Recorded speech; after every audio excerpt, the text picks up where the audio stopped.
Você é otimista ou pessimista? Você acha que no governo Lula o Brasil vai pro buraco ou vai para as estrelas? Você acha que é melhor investir fora do Brasil ou até morar fora do Brasil do que continuar aqui? Coloca aí um pouquinho do seu sentimento. Agora, eu quero fazer uma outra pergunta. Você reflete a Bolsa com a sua ideologia, com a sua visão política ou não? Você consegue abstrair? Porque isso é importante. Não dá para ir para a Bolsa de Valores com visão político-partidária. Isso é um erro grosseiro. Ir para a Bolsa de Valores com visão político-partidária é um erro grotesco. Não faça isso. Não perca seu tempo examinando a Bolsa sob esse viés. Isso não faz sentido, isso não vai lhe ajudar. Isso não vai lhe ajudar. Então é preciso se distanciar desta coisa política e olhar mais para o que se deve olhar. Em se tratando de bolsa, o que é uma ação? Um reflexo de uma empresa. Então eu preciso olhar a empresa, eu preciso olhar o seu mercado, eu preciso olhar as suas tendências, a sua gestão, o seu preço da ação, o seu valor de mercado. Eu preciso ver quais são as oportunidades, quais são as possibilidades.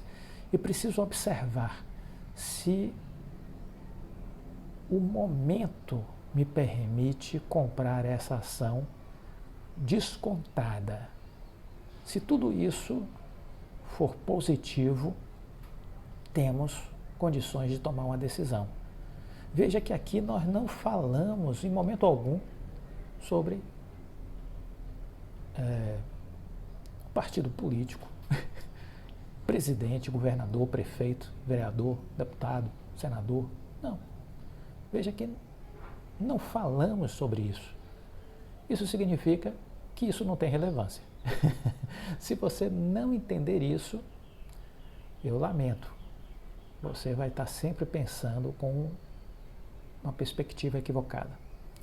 O estrangeiro, em janeiro, ingressou com 12,5 bilhões de reais na Bolsa de Valores. O estrangeiro ingressou em janeiro com 12,5 bilhões de reais na Bolsa de Valores. Ele já tinha terminado o ano com 120 bi, colocou mais 12,5 bi. Enquanto isso, os brasileiros sacaram quase 10 bilhões. Natural que seja assim. Estão indo para a renda fixa, acreditando que ali é uma boa oportunidade. Mas os números de janeiro nos mostram que é uma besteira a renda fixa. Né? Magalu subiu mais de 60%. Como assim renda fixa? Como assim renda fixa? Agora, você precisa investir no que conhece, saber fazer balanceamento de carteira, aproveitar as correções, acompanhar o fluxo dos estrangeiros. Essas coisas você precisa aprender. E você precisa buscar conhecimento. Você pode crescer de forma autodidata, este é um caminho demorado, mas é possível. E você pode buscar pessoas que lhe auxiliem. Aqui a gente oferece muita coisa de graça, mas existem coisas que precisam ser pagas. Então você pode me pagar para ser seu mentor. Ou você pode adquirir um produto que a gente vende de análise de cenários, de contextos, onde eu compartilho as ações que eu invisto, que eu tenho em meu portfólio, as que eu estou estudando, que podem entrar no meu portfólio.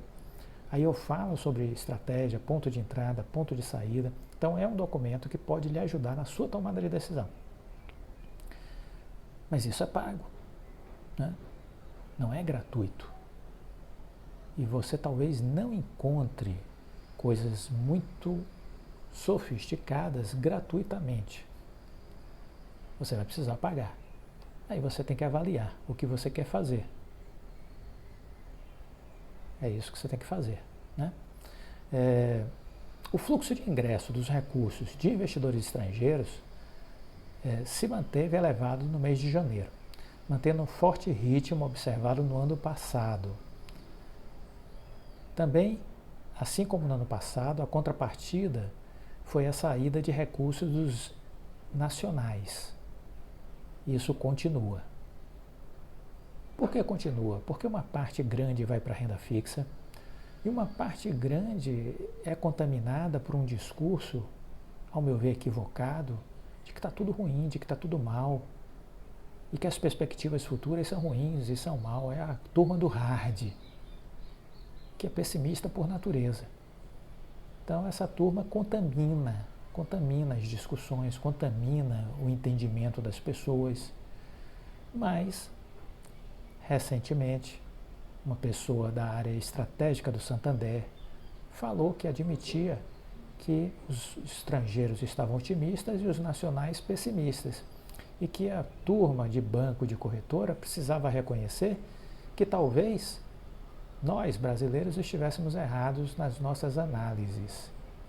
Isso ela se referindo à turma dela, né, de banco de corretora. E recentemente a Guide, uma outra casa de corretagem, né, investimentos, disse que o elevado fluxo de investidores estrangeiros para o Brasil impressiona, sobretudo por conta da contrapartida, que é a saída do institucional. A onda de resgates de fundos brasileiros também é relevante. Apesar dos juros altos, até os fundos de renda fixa vêm sofrendo resgates. Acreditamos que o mau humor do investidor local com o Brasil é exagerado. Eu venho dizendo isso desde janeiro de 2022. Você se recorda disso? Que desde janeiro do ano passado eu digo que há um excesso de otimismo irracional no mercado brasileiro? Comenta aqui, por favor. Diz se não se recorda de que eu sempre me posicionei como otimista na Bolsa de Valores e já faz tempo que eu me manifesto dessa forma. Comenta aí, deixa o seu depoimento. Então, acreditamos, disse a Guide, que o mau humor do investidor local com o Brasil é exagerado. E aí, por que o estrangeiro vem para cá animado? Porque ele olha os fundamentos das empresas, vê que as empresas estão menos endividadas, que ganharam mercado, que fizeram o dever de casa, que expandiram seus negócios e que a bolsa está barata quando você olha as empresas. É por isso que o estrangeiro entra. Acreditamos, disse a Guide, que o fluxo se deve ao valuation baixo das ações no Brasil, além do maior crescimento econômico, menos risco de recessão e chances de redução de juros ainda em 2023. Isso não é tudo que eu venho falando, você que me acompanha, isso não é tudo que eu já venho falando há muito tempo. É o que eu venho dizendo já faz tempo. Mas, no primeiro momento, parece que você fala o que ninguém quer ouvir, ou você fala na contramão do que a grande maioria fala. E aí não te dão nenhuma importância. Mas eu acredito que mais e mais vozes vão começar a repetir o que eu já digo desde janeiro de 2022. Eu acredito. Tranquilamente. Vi agora duas declarações, agora em janeiro. A da Guide e do Santander, dizendo que é preciso rever esse pessimismo, porque os estrangeiros estão mais corretos na sua forma de olhar o Brasil, né? Então, reflitam sobre isso. Se você está pessimista, comece a mudar o seu drive, comece a mudar a sua forma de enxergar a vida. Muito bem, a Justiça concedeu cautelar à Oi contra os credores.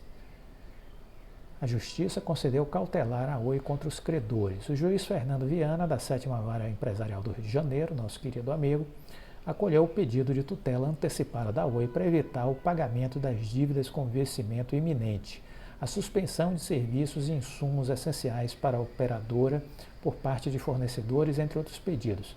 A liminar foi concedida por 30 dias e ela serve como um prelúdio para a preparação para um novo pedido de recuperação judicial da empresa. Fernando Viana acolheu a argumentação da Oi de todos os pontos solicitados. São eles: a suspensão da exigibilidade de todas as obrigações relativas aos instrumentos celebrados com as instituições elencadas e todas as entidades de seus grupos econômicos que constituem créditos sujeitos ao processo de recuperação judicial principal, nos termos da Lei de Responsabilidade de Recuperação de Empresas e Falências, mas sem a ele se limitar, devendo a suspensão ser estendida a todos os demais instrumentos vinculados às instituições elencadas no anexo e todas as entidades e de seus grupos econômicos e seus sucessores e cessionários a qualquer título, bem como a qualquer instrumentos que possam ser declarados rescindidos e ou vencidos antecipadamente na data desse pedido. Então, veja, ele colocou aí uma redoma de proteção gigantesca sobre a Oi, né? E aí ele também saiu dizendo, outro ponto solicitado, de que dos efeitos de inadimplemento, inclusive para reconhecimento de mora, a empresa estivesse protegida com relação a isso, de eventuais pretensões de retenção, arresto, penhora, sequestro, busca e apreensão, compensação e constrição judicial ou extrajudicial sobre os bens das requerentes, oriundas de demandas judiciais ou extrajudiciais, bem como execução e cobrança de valores de titularidade das requerentes que estejam provisoriamente na titularidade de terceiros, especialmente aqueles relacionados ao pagamento de juros aos bondholders, qualificados na forma do PRJ e a Fundação Atlântico de Seguridade Social, também nos termos da PRJ devidos em 6 de fevereiro de 23.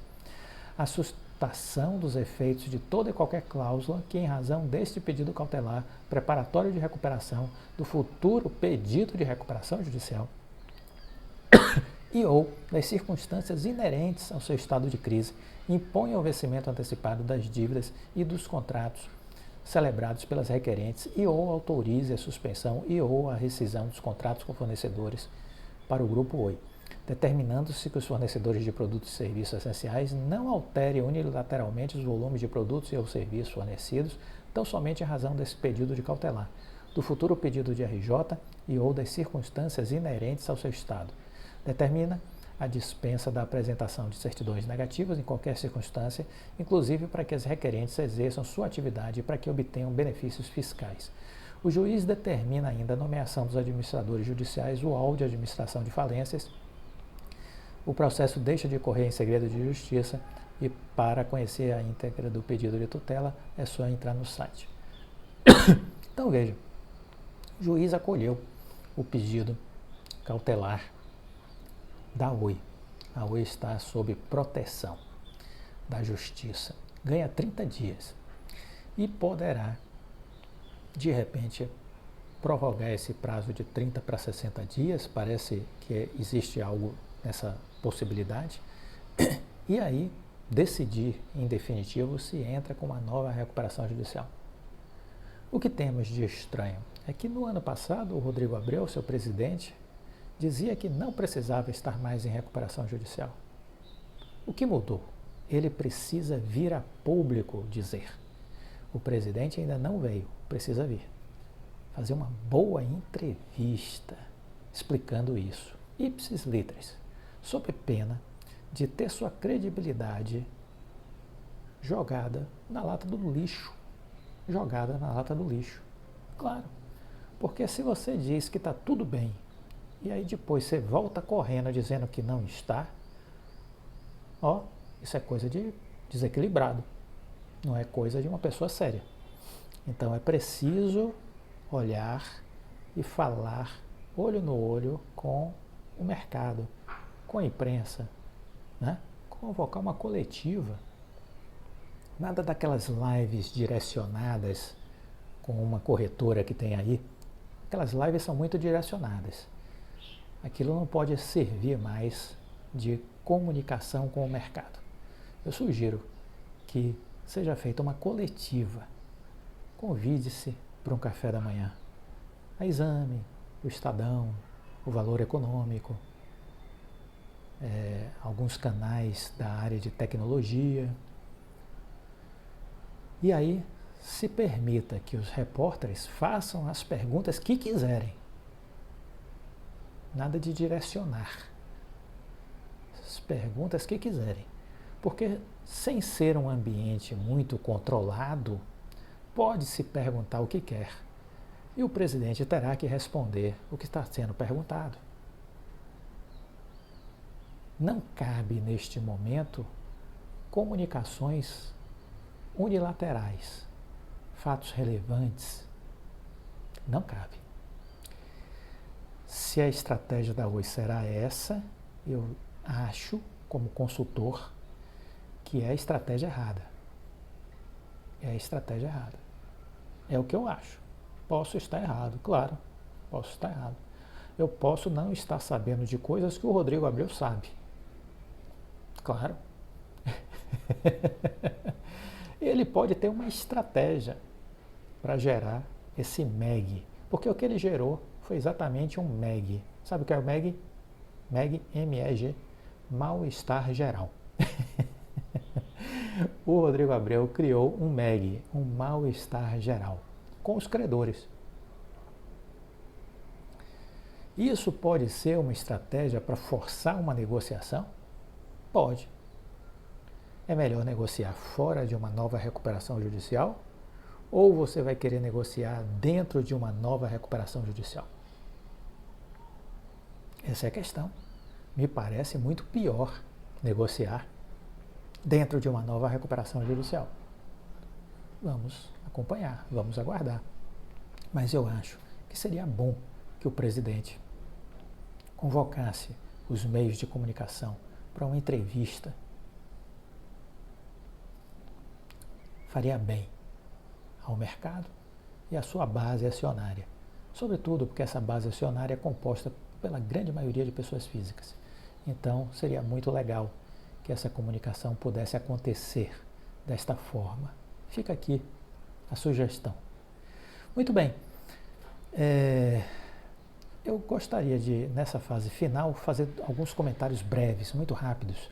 A Ford anunciou agora que vai cortar o preço do carro elétrico lá nos Estados Unidos. Qual o objetivo? Competir agressivamente com a Tesla. A Tesla, quando criou o carro elétrico, ela se colocou num oceano azul. Ela saiu na frente e foi para um caminho que não tinha concorrência. Nadou de braçada durante muito e muito tempo. Mas seria natural esperar que os seus concorrentes também iriam para este oceano, que deixaria de ser azul, porque seria mais competitivo, haveria mais concorrência. Então está aí a Ford anunciando que está reduzindo, por exemplo, o preço do seu Mustang Mach-E elétrico em uma média de $4.500 em resposta aos cortes recentes da Tesla, intensificando uma guerra de preços, é o Oceano Vermelho, em um mercado de veículos elétricos nos Estados Unidos. Então, temos aí essa notícia e algo que a gente já vinha antecipando há algum tempo atrás, que aconteceria, não é? Que aconteceria. Olha, eu queria aproveitar, num vídeo anterior, eu comentei que um inscrito do meu canal, o Pedro, estava falando sobre exatamente essa coisa de um vídeo que eu postei sobre você ter um legado, fazer algo que pudesse dar um sentido não só para a sua vida, mas tornar o mundo melhor. Eu tenho este hábito de procurar estimular essa ideia. No Instagram eu bato sempre nessa tecla de que você precisa oferecer o seu melhor. Então reflita sobre isso, ofereça o seu melhor. Essa é a magia do trabalho que eu tento fazer aqui, estimular essa reflexão, para que nós possamos nos melhorar. O mundo, me parece, atualmente, um ambiente, um lugar confuso e cheio de distorções. Nós precisamos ter condições de refletir mais e melhor e encontrar bons exemplos, boas referências e nos tornarmos também bons exemplos e referências. Nós podemos ser boas referências para outras pessoas. Portanto, pense sempre nisso. Ofereça o seu melhor. Vença o negativismo, vença o pessimismo e vença qualquer raciocínio no sentido de não contribuir para a melhoria da vida das pessoas e do mundo em que a gente vive. Olha, uma notícia muito interessante, que eu acho que é muito bacana: o Pix será utilizado para operações de crédito ainda em 2023, anunciou o ministro da Economia, Fernando Haddad, que esteve com o presidente do Banco Central, conhecendo os projetos que o Banco Central tem com relação ao Pix, e aí disse que o seguinte: fiz uma reunião de 1h30 com o presidente do Banco Central, Roberto Campos Neto, e vamos desengavetar todas as iniciativas do Banco Central que estavam paradas, disse o Fernando Haddad.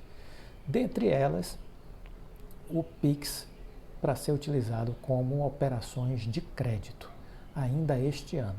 Isso vai ser muito bom, vai ajudar a vida de muitas pessoas e é mais um ponto de preocupação para aquela ideia das máquinas de cartão, né? Aquilo é algo que vem sendo cada vez mais ameaçado, com coisas disruptivas. O Pix é uma delas, né? Então, reflita sobre isso, sobre as inovações e o poder de disrupção que algumas delas possuem. Olha, eu queria também comentar uma mensagem que eu recebi da Michele Dias, que ela disse: sinceramente acho que as americanas têm mais chances que a Oi de se reerguer, pois as americanas, apesar da margem super apertada, ainda tem clientes e vendas. Já a Oi precisa ligar 50 mil vezes para seus antigos clientes e tentar empurrar um serviço que eles próprios perderam por incompetência e serviços mal prestados. Eu, por exemplo, estou atualmente com outra operadora e não tenho intenção de rescindir contrato para voltar a ter experiências traumatizantes com a Oi. Olha, Michele, obrigado pela mensagem. Isso é fato recorrente em muitas pessoas que odeiam a Oi, porque tiveram experiências nefastas com a Oi. E eu entendo, todo mundo que teve, como ela disse, experiências traumatizantes com a Oi ou com qualquer outra empresa, jamais pensará em voltar a ser cliente daquela empresa, ainda que ela melhore, ainda que ela mude, não é? Então existe uma base aí de pessoas no mercado que foram ao longo de anos muito maltratadas pela Oi de antigamente. A Oi mudou, mas as experiências estão adormecidas nas memórias das pessoas que foram traumatizadas por experiências negativas, por experiências ruins, não é? Então essa nova empresa, essa nova Oi vai precisar não reconquistar essas pessoas. Eu acredito que elas não podem ser reconquistadas. Em algum momento elas poderão, por livre iniciativa, decidir voltar a ser cliente. A reconquistada não, ela não será reconquistada, porque algumas odeiam a Oi, né? Então elas não serão reconquistadas. Mas existem muitos outros clientes que podem ser conquistados. Mas o que é importante é que a Oi não pode repetir os erros do passado. Ou seja, continuar prestando serviços ruins, criando experiências traumatizantes, como a Michele Dias falou. Não pode. Então, o presidente da empresa, o conselho de administração da empresa precisa estar muito atentos a isso, a garantir uma qualidade, uma experiência muito positiva. Isso será a base do futuro sucesso da empresa.